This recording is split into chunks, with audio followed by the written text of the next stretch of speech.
What's going on, everybody? It's JB here, and if you're wondering why I've come online tonight, well, come doing an extra video, it's to give my no nonsense verdict on the happenings today at Turf Moor between Burnley and Arsenal. First of all, I'm going to give credit to our team because we played some terrific stuff. You know, we defended well. We defended manfully for 92 minutes, and we should have had a point. Also, of course, checking to making a couple of good saves. I commentated on the game for my YouTube channel. Listening back, I'm still angry. You know, it's been at least a good couple of hours since the game finished, and I still find it very hard to accept the result because of the way Arsenal scored their winning goal. They get a corner, which I think is debatable because I think they've hit it over the crossbar. The 2 minutes are up for stoppage time. The 2 minutes were played, and I thought, well, they won't have time to take it now. You know, that's it now. We've got a point, and you know, I was all excited about celebrating the point because that would have been a great. That's the least we deserved after a great performance. We put in a terrific performance. Anyway, they take a short corner. Referees allowed it. But what his next actions are is even worse, to be fair, because the ball gets whipped in. There's a flick on inside the area by, I think it might have been Theo Walcott, and Chamberlain and Koscielny are just haggling at the back. They're hanging at the back post, the far post, and they look off. First of all, there are three things wrong with this goal. Firstly, the corner should never ever have been allowed, because the 2 minutes were up. So where he got his additional time from the ref, I do not know. Secondly, both Chamberlain and Koscielny were blatantly offside. So where was the linesman? In Clive Cookview land.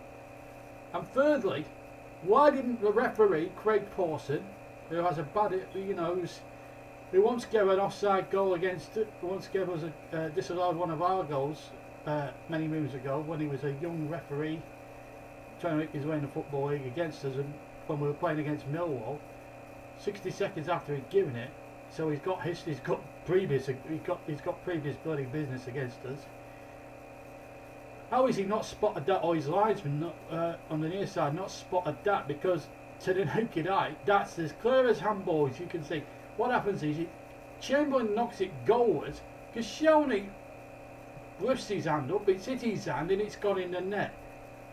Right, there's only one decision you have to make when that happens. You disallow the fucking goal. You disallow the goal, referee, and you were in a good position, so I'm not gonna, you know, you disallow the goal. It's not rocket science.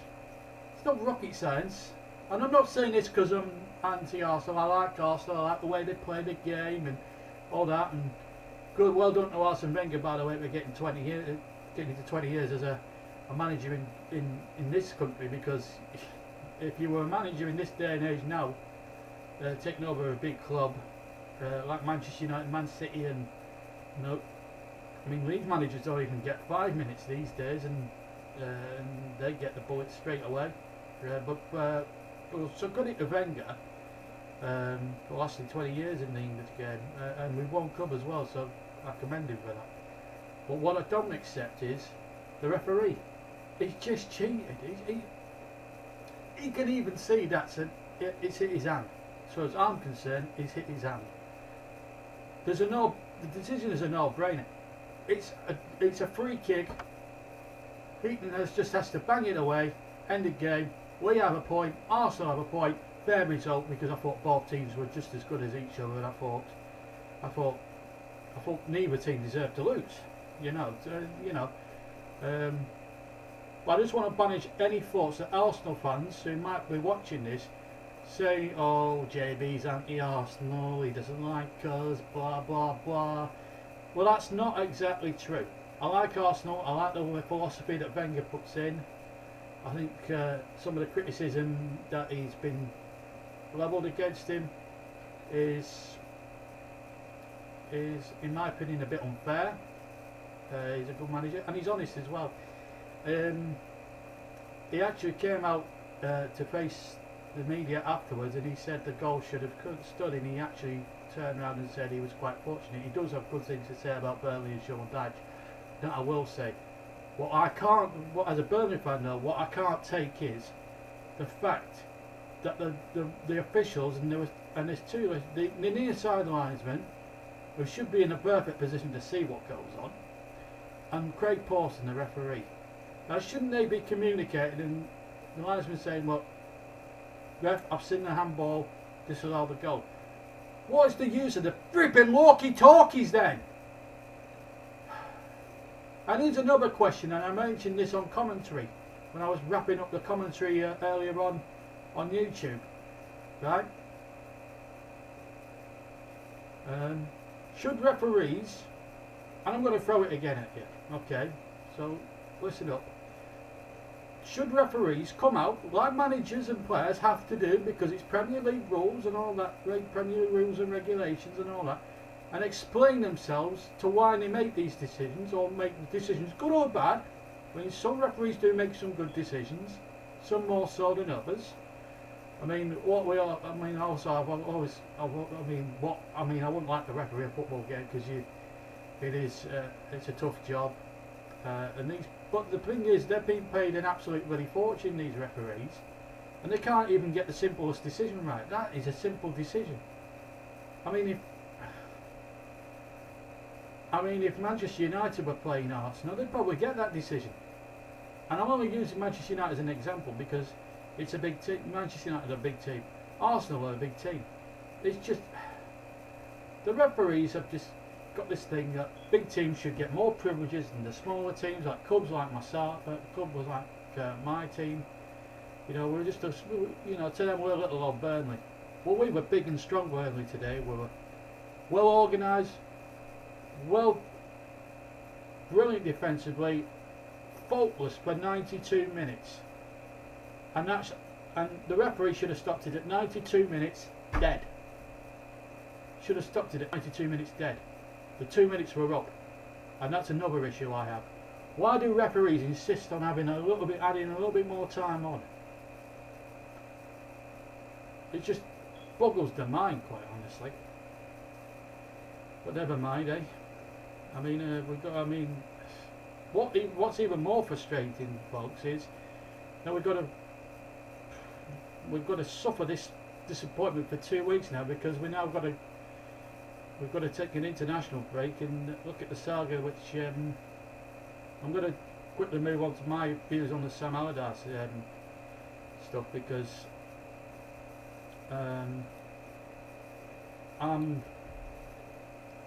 we've got the way, let's be honest, this is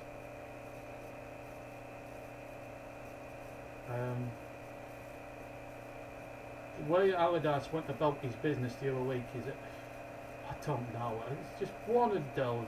I don't understand why Allardyce needed to do it. He was part of the Daily Telegraph sting, wasn't he? Alan Shearer said it's a laughing stock. I can't disagree with him, even though I hate the sod. I'm not really a fan of Alan Shearer's, but I can't disagree with him. England team are a laughing stock in the national game. They've got to play Malta and Slovenia. I think it's Latvia. I think next up in the qualifiers. Two pointless bloody qualifiers, I suppose. So the Malta one, definitely. I mean, Malta, international, not exactly the international force. I mean, why do we have to take a 2 bloody week break for the pointless qualifiers? And two, I'd rather us play Southampton next week, just to get the heartbreak and disappointment of the defeat we've just had today out the system. And it would have made me feel a lot better. Instead, we've got to stew on this for 2 goddamn weeks, which I think is stupid. Yeah, I've got a lot of explaining to do. It's just, we don't need another effing international break. We just don't need one. We get back into the routine of I don't know. Anyway, England, I'll give you the squad for the England team in a minute, but here's my view on Sam Allardyce. Now, he left in disgrace. He only lasted 67 days and one game in the job. Now, what happened was the Daily Telegraph. Here we are. I've got they put some fake business people in, basically. And what they did, they got Sam Allardyce and his agent in on this. Excuse the noise. What happened was, this is what they wrote.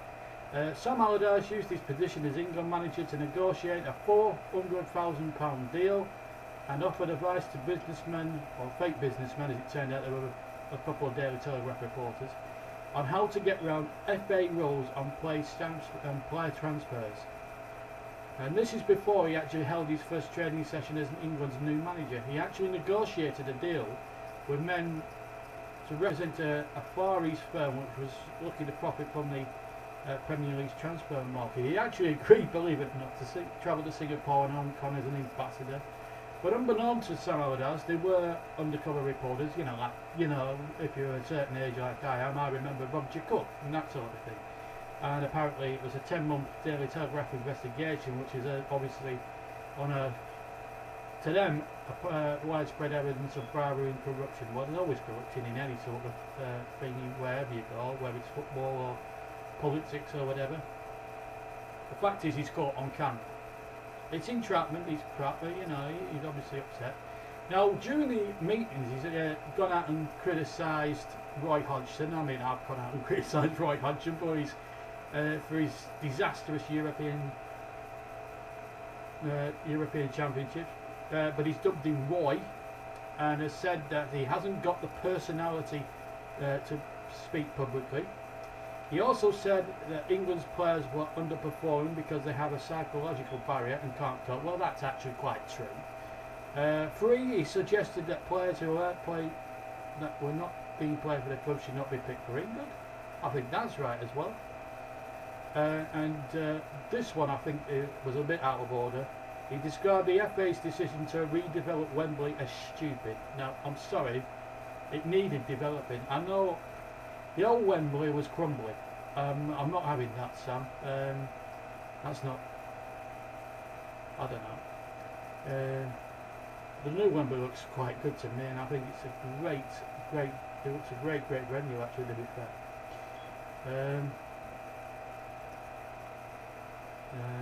Now, the third-party ownership has been described as a slavery. Now, according to the Telegraph, it effectively allows companies to own a stake in a football, and they banned the practice the FA in 2008, and FIFA followed suit a year ago. Now, Allardyce said it wasn't to these undercover reporters. He said it wasn't a problem to dodge the ridiculous rules, and then last week he followed up his meeting with having dinner with reps from obviously the fictitious firm in a Manchester restaurant. But he was paid £3 million a year. Now, why would you want to get a 400,000? And why would you want a £400,000 deal when you're being paid £3 million to manage? It was his dream job. Now, Allardyce, after the allegations, the FA, his position with the Football Association was untenable. There's no doubt about that. And anyway, as a result, he resigned as England manager after just 67 days. He does admit it was an error of judgment on his behalf. He said he's paid the consequences. He does, however, say entrapment has won on this occasion, and he has to accept that. Fair enough.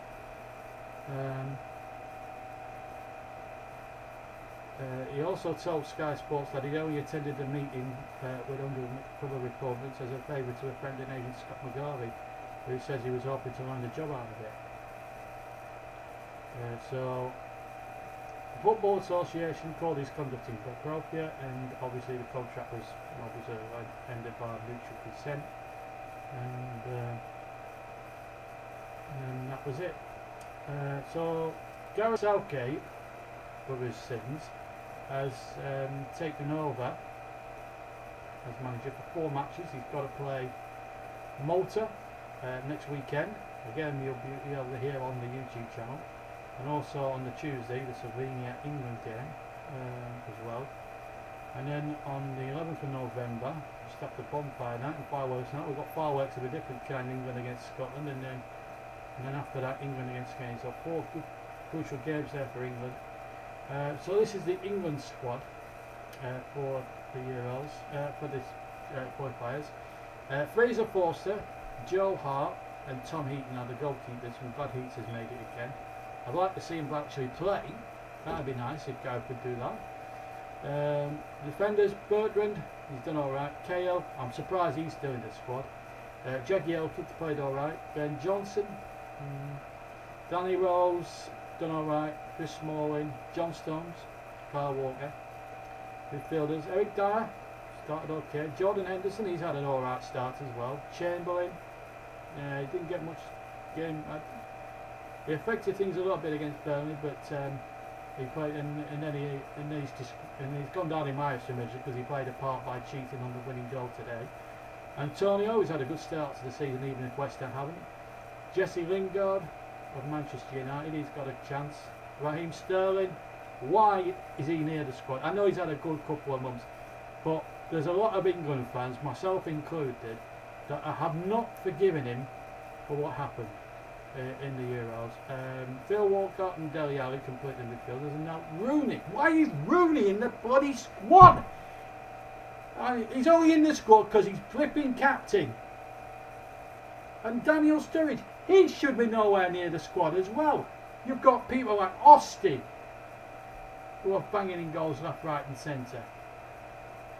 People of that ilk. And you pick Daniel Sturridge. Jesus Christ. Jamie Vardy, blown hot and cold, but he's got a chance. Marcus Rashford deserves his chance, he's been in good form. But Daniel Sturridge and Wayne Rooney, you're having a laugh. Rooney only plays for himself. He's England captain, and I think he's a terrible captain himself for Manchester United and for England. I think he should just step down and retire, because he's done nothing as far as I'm concerned in his international career. Yeah, he's got the record number of goals and all that, but they've come against great bloody opposition in qualifiers. You know, they've pumped. I mean, compared to some of the teams he scored against for England, they might as well have been the dog and duck on a Sunday lunchtime. Really. Anyway, that's the squad he's picked. Do you agree with his selection or do you disagree with the selection? Let me know in the comments below. And that's about it really. All I can say is, as well as the 2 England matches that are coming up, commentating wise, the FIFA 17 career mode is going along pretty nicely. I'm just finishing editing the 3rd one. I've just got a bit of commentary to do on some of the games that have taken place. I've edited the highlights of each game down, and all I've got to do is I'm going to nip on the software and do the commentary and on all the highlights, and then upload everything to YouTube, and then I'm going to edit it all together. I hope you like the snazzy opening titles on episode 2. Those are the opening titles and music you're going to hear now in every FIFA 17 YouTube video that I bring out now, because I felt we needed some opening titles and some credits at the end, just to make it a bit more of like a TV program type feel to the proceedings, and just make it a little bit more homely, you know, a bit like a proper football highlights show, and, you know, have me voicing it and all that type of thing. So watch out for that. That should be uploaded in the hopefully next couple of hours, and I've got episode 4 to edit down and do the same again. I'll do that probably tomorrow night before Cold Feet comes onto the television. I still haven't watched last week's episode yet, to be honest with you. Anyway, thank you very much for watching my review of today's game and my reaction to Sam Allardyce and the England squad that's been announced by Gareth Southgate. If you have enjoyed the video, please leave a like. If you want to comment on the video, you're more than welcome to do so. Please keep the comments as clean and not degrading or anything like that. Sorry I swore earlier on, but that's just heat of the moment stuff. I'm still angry after Burnley's robbery today. if you haven't subscribed and would like to subscribe to the JB Claret channel, please do so. And if you want to follow me on Twitter and send me a few tweets if you like, the address is at Stutzy83. And remember, if we can hit about 20, if we can hit 50 likes on this video, 50 likes folks, we will, I guarantee, we will do a Q&A session. We'll do a live Q&A, question and answer session on YouTube in the next couple of weeks. So if you want that, 50 likes and get a lot of questions in. If you want to ask questions, if they're football related or there's something about me you want to know about, which is not too personal, by the way. I don't. If it's anything personal, I won't answer the question. But anything that's respectful. Sorry, I'm just scratching me leg there. Please do. And as regards the knee, just quickly, the knee, the swelling has come down on the knee. Still can't bend it properly, but I've seen a specialist. I'm going to hopefully starting to get a bit more further out and about a little bit. Still on the crutches, but I'm still trying to get out and about a little bit. And but the specialist has assured me if I keep exercising it and going around town, maybe go a bit further afield, maybe next few days, and just travel a bit further. The X43 bus to Manchester's a good way of just getting out and about a bit. Maybe do that in not too distant future, and you know, see how it goes. Hopefully I've got physio hopefully coming up. I'm hoping so soon to get to an appointment from Skipton to go and have physiotherapy, and if all being well, I should be fit and well within the next month and a half, and the knee should be fully better. But the swelling has gone down, the bruising's gone down a bit more now, so things are starting to look up on the knee front anyway. As I say, if you enjoyed the video, please leave a like, and if you haven't subscribed and would like to, you're more than welcome. It's free to subscribe to my channel, so don't worry about that. You're not going to pay anything to see my content. I'm always happy to make YouTube videos, you know that, and there's a lot of good people there hanging me to go on and work with the BBC, but that's very good of you. Anyway, if you have enjoyed the video, please leave a like. Remember, 50 likes and we'll do a Q&A session, so a question and answer session, and I'll answer some hopefully football related questions, my outlook, my views on life, politics, anything like that. I mean, you know, things that are appropriate, or you know, appropriate for you know, like a family YouTube video. But if you have enjoyed the video, please leave a like. 50 likes and we'll do a Q&A. Okay. Anyway, take care. I'll see you. There'll be a FIFA 17 video on the way. We're just putting the finishing touches to it. It should be on within a couple of hours. Until then, take care, and I'll see you later. From me, JB, see you later.